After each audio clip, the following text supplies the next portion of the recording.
प्रदेश के पंडित जी की बीवी उनको छोड़कर भाग गई और प्रशासन ने उनकी जरा भी मदद नहीं की। उत्तर प्रदेश में बाबा की सरकार है और बाबा की सरकार में पंडितों का ही बुरा हाल है। ये एक बड़ा आरोप है उत्तर प्रदेश के न्यायालय पर कि वहां से जज साहब के फाइल से दस्तावेज गायब हो गए, इनके कागज गायब हो गए, जिसकी वजह से इनकी सुनवाई आगे नहीं बढ़ पाई। वो लड़की होने का फ़ायदा उठा रही है, अपने पक्ष का जो है खूब फ़ायदा उठाया जा रहा है। इस तरह से फ़ायदा उठाया जा रहा है कि पूछो मत, सामने वाले की सुनी ही नहीं जा रही है। पंडित जी का आरोप है कि उनकी सासू माँ ने अपनी ही बेटी के नाम के शादी को लेकर के, अपनी ही बेटी की शादी को लेकर के कई मर्दों को ठगा है।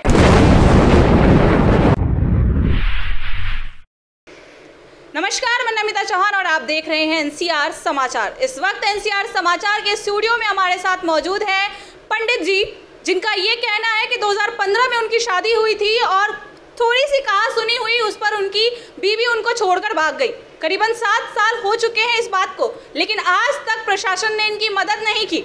उत्तर प्रदेश में बाबा की सरकार है और बाबा की सरकार में सबके साथ न्याय होता है, तो पंडित जी कैसे चूक गए? आइए इन्हीं से जानते हैं कि आखिर ऐसा कैसे हो गया, कैसे इन्होंने अपनी ही बीवी के द्वारा ठगे गए पैसे। जी हाँ, इनकी बीवी द्वारा इनसे कई लाख रुपए की डिमांड की गई है, तो क्या ये ठगे गए या नहीं, ये यही बताएंगे आपको। आप अपना नाम बताइए पहले। जी, विनय कुमार मिश्रा। विनय कुमार मिश्रा आपका नाम है, आप कहाँ से आए हैं? जी, मैं बलरामपुर जिले से हूँ, चनियाकोट ग्राम सभा, अकबरपुर कला। क्या माजरा है, क्या हुआ था? ऐसी कौन सी कहाँ सुनी हो गई थी कि आपकी बीवी आपको छोड़कर चली गई? बस वैसे घर परिवार में 10-15 दिन शादी हुई हमारी 2015 में, और 2015 में शादी होने के बाद में 1 तारीख को शादी हुई थी, और उसके बाद में क्या हुआ 10-15 दिन में मतलब तू में हुआ, और छोटी छोटी बातों को लेकर के उनकी मम्मी आई और लड़ाई झगड़ा करके अपने मतलब लड़की को लेके चली गई। और फिर यहाँ से जाने के बाद में उन्होंने हमारे ऊपर मुकदमा कर दिया। मुकदमा करने के दौरान जो है मुकदमा चलता रहा, तकरीबन आज 5-6 वर्ष हो गया। 5-6 वर्ष पूरा होने के बावजूद भी बीच में कोई कार्रवाई नहीं हुआ। हम यहाँ से फैजाबाद न्यायालय तक भागते रहे, दौड़ते रहे, मुकदमा लड़ते रहे। आज तक मेरे साथ कोई मतलब कानून का वो नहीं हुआ, कोई मदद नहीं मिला। और जो है उसके उपरांत में कुछ दिनों के बाद में न्यायालय में उनके वकील साहब का हमारे पास फ़ोन आता है और जो है बोलते हैं कि हम आपका मामला फाइनल करवा रहे हैं। लड़की ने हमें बोला, मतलब हमारी मिसेज ने बोला हमसे कि जो है आप ऐसा कीजिए कि आप हमें 2.5 लाख रुपए दे दीजिए और हम आपके साथ नहीं रहना चाहते हैं, इस विषय पर हम लिखा पढ़ी कर लेते हैं, आप अपना जीवन व्यतीत करें और हम अपना जीवन व्यतीत करेंगे। हाँ, तो ऐसा कौन सा बड़ा माजरा हो गया था कि आपकी पत्नी ने आपसे 2.5 लाख रुपए की मांग की? क्या आपने उनको मारपीट कर भगाया था? जी नहीं, मारपीट कर नहीं भगाया था। बस ये था कि जो है उनका मतलब ये था कि हमारे कहने पर चलें, जो चाहें वही होए, और अपनी अपनी चलाने की कोशिश कर रही थी हमेशा, और मैं उनके अंडर में नहीं चल पाया, इस वजह से हमारे साथ कर दिए। ये शादी आपकी किसने करवाई थी? आपने अपनी पसंद से की थी या किसी और ने करवाई थी? क्योंकि अगर ऐसा कुछ हो रहा है तो आपको पहले से भी पता हो सकता है इसके बारे में। तो शादी तो हम जो है हमारे पिताजी देखिए है नहीं, वो तो जो है इस दुनिया में नहीं रहे, लेकिन हमारी माताजी हैं, हमारी माताजी के कहने के माध्यम से हुआ था और हमने शादी कर लिया था। शादी हमें स्वीकार था, सब कुछ था, परंतु इन लोगों को मतलब अंदर मन में क्या है अब किसी के नहीं देखा जा सकता ना, कि आपके मन में क्या है, हमारे मन में क्या है, इस विषय पर लेकर के इन्होंने ऐसे ऐसे कर दिया। तो क्या आपने अपनी बीवी को 2.5 लाख रुपए दे दिए? जी हाँ, मैंने दे दिया, जिसका वीडियो भी साक्ष्य मेरे पास है। मैं न्यायालय के अंदर गया था, तारीख बता रहा हूँ, 7/5/2022 को 7/5/2022 को हम फैजाबाद न्यायालय के अंदर गए। हम बलरामपुर ज़िले से 2 वकील को लेके गए थे, हमारे 2 वकील हैं, उनको हम लेकर के यहाँ से गए थे। और ले जाने के बाद में उनके वकील भी थे उधर से, और साधना भी थी, और विनय कुमार मिश्रा हम भी थे। ये साधना कौन है? हमारी पत्नी, जिनसे हमारी शादी हुई थी। दोनों लोग मौजूद थे, और उनका भाई भी था, और न्यायालय के अंदर मतलब जहाँ पर वकील बैठते हैं वहाँ पर हमारी लिखा पढ़ी हुई, उस पर पत्र पे सुलहनामा पे लिखा पढ़ी हुआ, वहाँ पर मैंने पैसे का लेन देन किया। और पैसे के लेन देन के बाद में क्या हुआ कि हमने उनसे प्रूफ मांगा कि आप हमें कोई प्रूफ दे दीजिए। तो 2 वकील उधर से थे, 2 वकील हमारे इधर से थे, 4 लोग ये हो गए और हम 5, और हमारी पत्नी जो थी उन्होंने दस्तखत किया कागज़ पे, जो है टिकट चिपकाए गए, फ़ोटो लगाए गए, सब कुछ लिखा गया। और हमने SBI का मतलब चेक, उनको 15,000 रुपये का चेक भी दिया।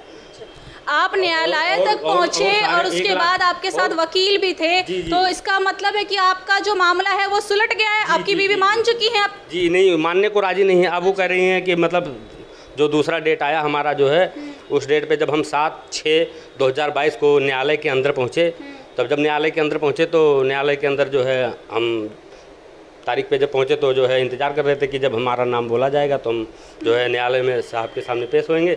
जब हम साहब के सामने पेश हुए तो वहाँ पर जो है गुहार लगाएगी, तो हम पहुँचे। तो उसके बाद में पूछने लगे कि विनय कुमार कौन है। मैंने कहा जी हम ही हैं। तो मैंने बताया कि ऐसी ऐसी कहानी, हमारा इनका मामला हो गया सर, फाइनल हो गया। तो उन्होंने कहा कि इसमें तो कोई साक्ष्य नहीं है।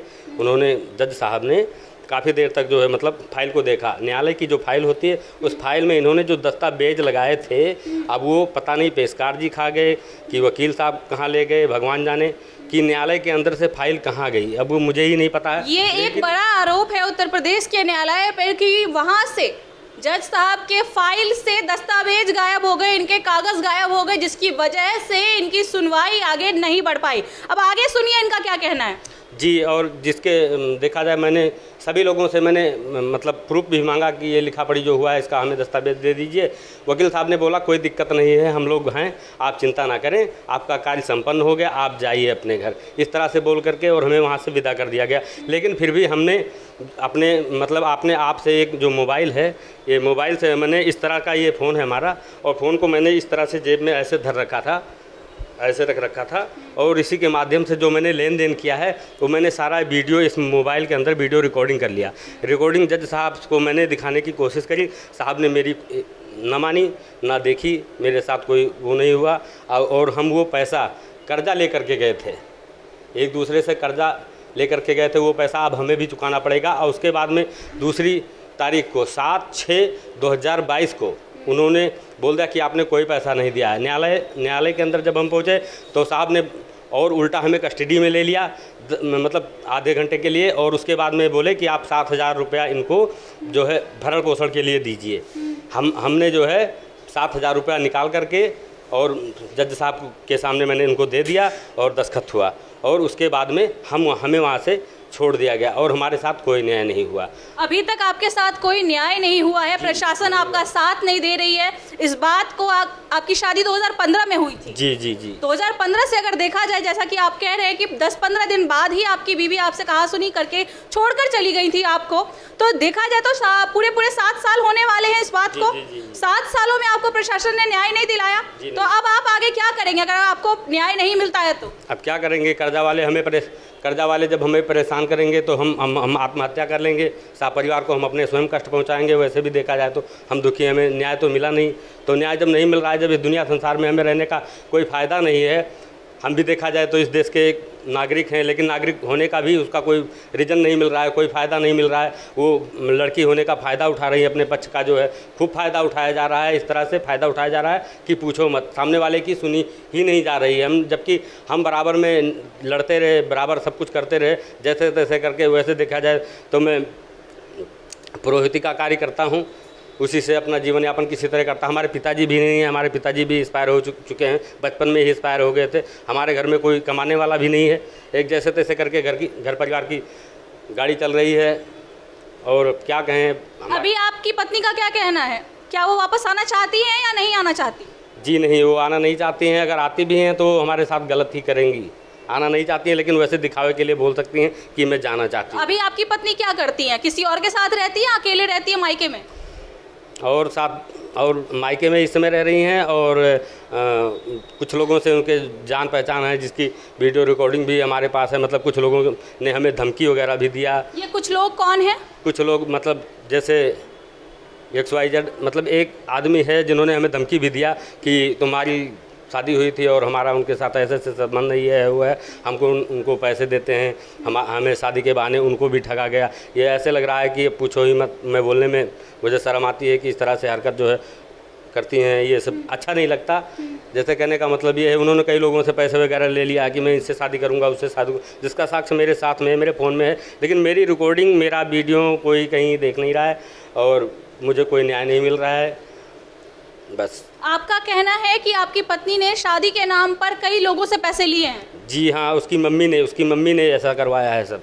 उसकी मम्मी। पंडित जी का आरोप है कि उनकी सासू माँ ने अपनी ही बेटी के नाम के शादी को लेकर के, अपनी ही बेटी की शादी को लेकर के कई मर्दों को ठगा है, कई मर्दों से पैसे हटे हैं और अब बारी पंडित जी की है, इनसे भी पैसे मांगे जा रहे हैं, पैसे पूरे नहीं हो पा रहे हैं। ले लिया पूरे के पूरे 2.5 लाख आपने दे दिए? जी जी, मैंने पैसे दे दिया। पैसे अभी और मांग की जा रही है। कह रही है कि आपके पास प्रूफ क्या है, आप मुझे दिखाइए, अब जो करना है आप करिए। बीच में हमारे घर पैसे देने के बाद में हमारे गाँव में आई थी, हमारे घर के बगल में बाजू में, क्योंकि उनकी दूसरी लड़की की शादी जो है हमारे बड़े पिताजी के लड़के के साथ हुई थी, जिनका नाम विक्रमा प्रसाद है, और उनकी छोटी लड़की जो है नेहा, जिसका नाम नेहा है, नेहा के साथ उनकी शादी हुई थी। उनके घर पे आई और इसी बहाने लड़ाई झगड़ा करके वो जो है चली गई और उल्टा आरोप लगाती हैं, महिला थाना में जा कर के उल्टा हमारे नाम से कंप्लेन करती हैं कि इन्होंने हमें मारा है, पीटा है। जबकि आप इस चीज़ का जो है बायोडाटा जान सकते हैं, आप जा कर के हमारे गांव समाज में आप पता कर सकते हैं, सभी लोगों से जानकारी कर सकते हैं। अगर मैं गलत हूं तो मुझे तत्काल जो है सजा दी जाए, कोई दिक्कत नहीं है, लेकिन मैं गलत नहीं हूँ। आप गांव में जा कर के पता करें कि इन्होंने लड़ाई झगड़ा किया या नहीं किया। हमने कोई लड़ाई झगड़ा विवाद पैसे देने के बाद भी महिला अभी तक पैसों की डिमांड कर रही है और ये भी कहना है महिला का और इनकी सासू माँ का कि आपने पैसे दिए, इस बात का आपके पास क्या सबूत है? बाबा के राज में पंडितों का ये हाल है तो आप सोचिए कि जो पंडित नहीं है, जो दूसरी धर्म और दूसरी जाति के हैं, उनका क्या हाल होगा। देखा जाए तो बाबा के राज में हिंदुओं का समर्थन करने की बात की जाती है, हिंदुओं के लिए हर एक तरह का न्याय, हर एक तरह की बात, हर एक तरह का कानून बनाया गया है जिससे उनके साथ कोई भी परेशानी खड़ी ना हो, उनको कोई परेशान ना करे। लेकिन फिर भी आज एक पंडित जी उत्तर प्रदेश से दिल्ली आए हैं ताकि उन्हें न्याय मिल सके और उन्होंने एनसीआर समाचार से संपर्क किया क्योंकि उनको उत्तर प्रदेश में न्याय नहीं मिल रहा है।